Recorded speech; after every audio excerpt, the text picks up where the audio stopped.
বহুকাল আগে একটি সুন্দর গ্রাম ছিল।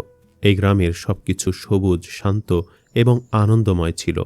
গ্রামের চারপাশে বড় বড় খেজুরের গাছ দাঁড়িয়ে থাকত।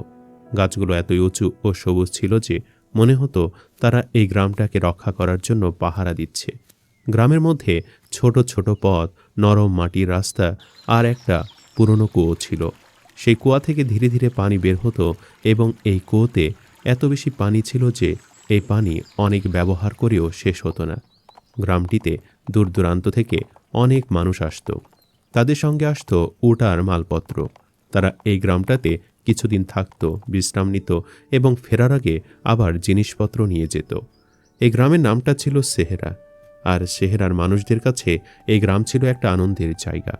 এখানে প্রচুর বৃষ্টি হতো এবং কুয়োর পানি তো ছিলই। কিন্তু সবকিছু স্থায়ী নয়। ধীরে ধীরে এই গ্রামেও খরা দেখা দিতে লাগলো। অনেক দিন হলো আকাশ থেকে বৃষ্টি আসছে না। ফলে প্রতি বছর খরা এবং তীব্র গরম গ্রামটিকে গ্রাস করতে লাগলো। কুয়ায় পানি কমতে শুরু করলো। আর একসময় কুয়ায় শুধু কয়েক ফোঁটা পানি রয়ে গেল।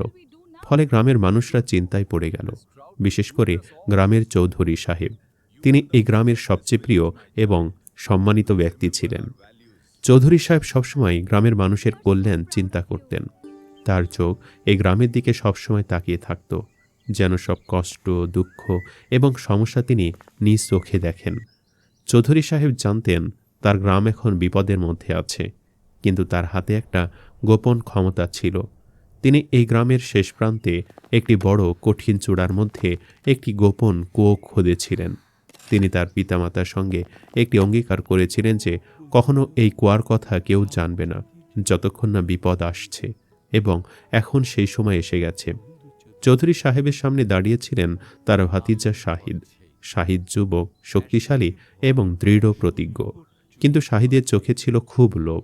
চৌধুরী সাহেব শাহিদকে ধীরে ধীরে বললেন, বাবা, কুয়ায় পানি খুব কমে গেছে। মানুষ এতে খুব কষ্ট পাচ্ছে। আমাদের এখন সময় এসেছে সেই গোপন কুয়ার কথা জানানোর। এই কথা শুনে শাহিদের চোখে এক অদ্ভুত আগ্রহ জ্বলে উঠল। শাহিদ তখন জানতে চাইল, কি গোপন জিনিসের কথা বলছেন চাচা? আরও কি গোপন আছে যা আমরা জানি না? চৌধুরী সাহেব ইশারা করলেন গ্রামের শেষ প্রান্তে, যেখানে খেজুরের গাছটি শুকিয়ে গেছে, সেই চৌকো চূড়ার দিকে।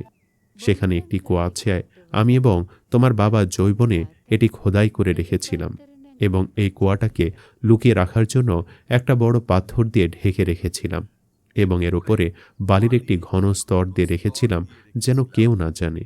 এই কুয়ার পানি খুব মিষ্টি। চৌধুরী সাহেব শাহিদের কাঁধে হাত রেখে বললেন, এখন এই কুয়ার যত্ন ও বন্টনের দায়িত্ব তোমার। তবে মনে রেখো, এই কুয়োর কথা যেন কেউ না জানে। তখন শাহিদ মনে মনে ভাবতে লাগলো, এই কুয়া শুধু বস্তি বাঁচানোর জন্য নয়, বরং এটি তার শক্তি ও ক্ষমতার চাবিকাঠি। সে ভাবল, চাচা তাকে বিশ্বাস করেছেন, আর এটি সে নিজের লাভের জন্য ব্যবহার করতে পারে। একদিন রাতে শাহিদ চুপচাপ সে গোপন কুয়ার দিকে গেল। চৌধুরী সাহেব বিশ্বাস করেছিলেন যে শাহিদ তা সঠিকভাবে ব্যবহার করবে। কিন্তু শাহিদ কুয়ায় পৌঁছানোর পর সেখান থেকে চুরি করে পানি বের করতে শুরু করল এবং সেটি বাজারে বিক্রি করতে শুরু করল। সে শুধু ধনীদের কাছে পানি বিক্রি করছিল, সাধারণ মানুষের কাছে সে পানি বিক্রি করেনি। এদিকে ছোট্ট খালিদ, যে ছিল এই গ্রামের 8 বছরের একটা ছেলে, সে দরিদ্র হলেও তার মধ্যে ছিল সততা ও ন্যায়বোধ। খালিদ চৌধুরী সাহেবকে অনেক ভালোবাসত। চৌধুরী সাহেব তাকে খেজুর গাছে ওঠানো, ভালো এবং খারাপ খেজুর চেনার উপায় সবকিছুই শিখিয়েছিলেন। একরাতে খালিদ দেখতে পেল শাহিদ কুয়ার পানি গোপনে বিক্রি করছে। খালিদ বুঝতে পারল যে চৌধুরী সাহেব কখনো গ্রামের মানুষদের কাছে এই পানির কথা গোপন করবেন না। তাই খালিদ সিদ্ধান্ত নিল শাহিদকে হাতে নাতে ধরবে। পরদিন রাতে খালিদ শাহিদের পিছু নিল। খালিদ লক্ষ্য করল শাহিদ ভুল করে চৌধুরী সাহেবের একটি পুরনো জুতা পরে সেই কুয়োর কাছে এসেছে এবং তাড়াহুড়ো করতে গিয়ে সেই জুতাখানা সেখানে ফেলে এসেছে। শাহিদ সেখান থেকে চলে গেলে খালিদ সেই জুতোটা নিয়ে নেয় এবং পরদিন চৌধুরী সাহেবকে সব বলে এবং সেই জুতো দেখায়। তখন শাহিদের ঘরের সামনে নিজের পায়ের একটি জুতো দেখে চৌধুরী সাহেব বুঝলেন শাহিদ গোপন কুয়ার পানি চুরি করছে। তিনি খালিদকে সতর্ক করলেন যে গ্রামের মানুষরা খালিদের কথায় বিশ্বাস নাও করতে পারে। পরের দিন গ্রামের মানুষরা পানি নিতে জড়ো হলো। চৌধুরী সাহেবকে দেখতে না পেয়ে তারা ভাবল চৌধুরী সাহেব হয়তো অসুস্থ। এদিকে শাহিদ কৌশলে তাদের দেখালো যে পানি খুবই কম, কিন্তু খালিদ সাহস দেখিয়ে বলল, এই কুয়ার পানি শাহিদ গোপনভাবে বিক্রি করছে, আসুন দেখুন। খালিদ তখন গ্রামের মানুষদের চৌকোর চূড়ায় নিয়ে গেল। সবাই চমকে দেখল খালিদের কথাই সত্য। কুয়া খোলা এবং পানি বের হচ্ছে। শাহিদের দায়িত্ব ও লোভ সকলের সামনে প্রকাশ পেল এবং সে শাস্তি পেল।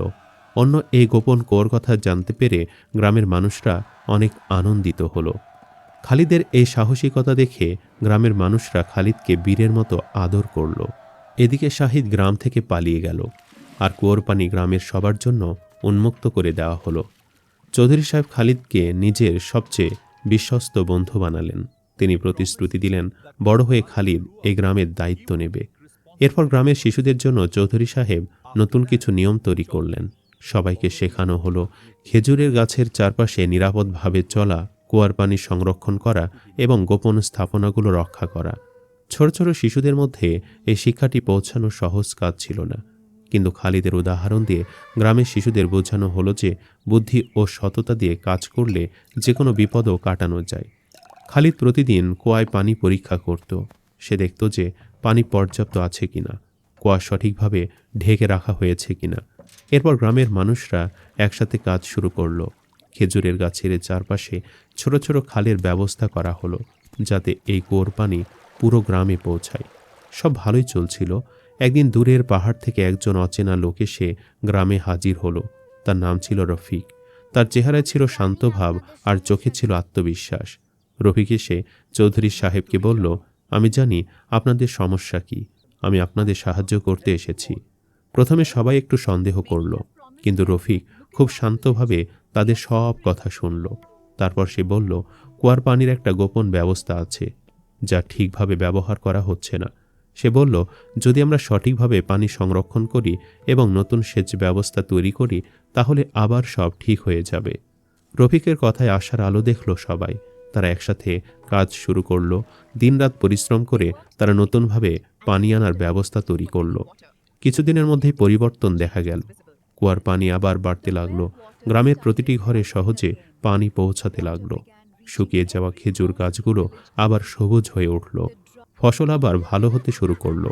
সবচেয়ে বড় কথা, বাচ্চাদের মুখে আবার হাসি ফিরে এলো। গ্রামের লোকজন খুশিতে বলল, এবার আমরা আবার ভালোভাবে বাঁচতে পারবো। এদিকে শাহিদের শাস্তি নিশ্চিত করা হয়েছিল। গ্রামের লোকেরা জানত সে আবার ফিরে এসে ক্ষতি করতে পারে।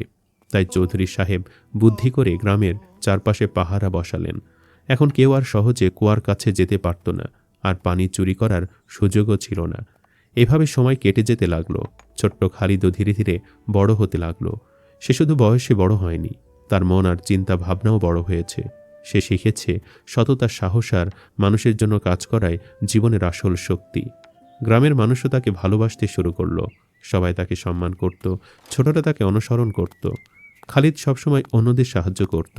কেউ সমস্যায় পড়লে সে পাশে দাঁড়াতো। সে কখনো নিজের লাভের কথা ভাবত না, সবসময় সবার ভালো চেয়েছে। একদিন গ্রামে বড় একটি উৎসব হলো। সবাই নতুনভাবে জীবন শুরু করার আনন্দে মেতে উঠল। খেজুর গাছের নিচে সবাই বসে গল্প করল, খাওয়া দাওয়া করল, হাসি আনন্দে সময় কাটালো। ছোট ছোট বাচ্চারা খালিদের চারপাশে জড়ো হলো। তারা বলল, ভাইয়া, তুমি কিভাবে এই গ্রামকে বাঁচালে, আমাদের বলো। খালিদ হাসল। তারপর ধীরে ধীরে তার ছোটবেলার গল্প বলতে শুরু করলো। কিভাবে সে সত্যটা খুঁজে বের করেছিল, কিভাবে সে সাহস করে চৌধুরী সাহেবকে বলেছিল। বাচ্চারা মন দিয়ে শুনল। তাদের চোখে অনুপ্রেরণা জ্বলে উঠল। এরপর চৌধুরী সাহেব সবাইকে বললেন, এই গ্রাম শুধু আমাদের নয়, এটা আমাদের ভবিষ্যৎ প্রজন্মেরও।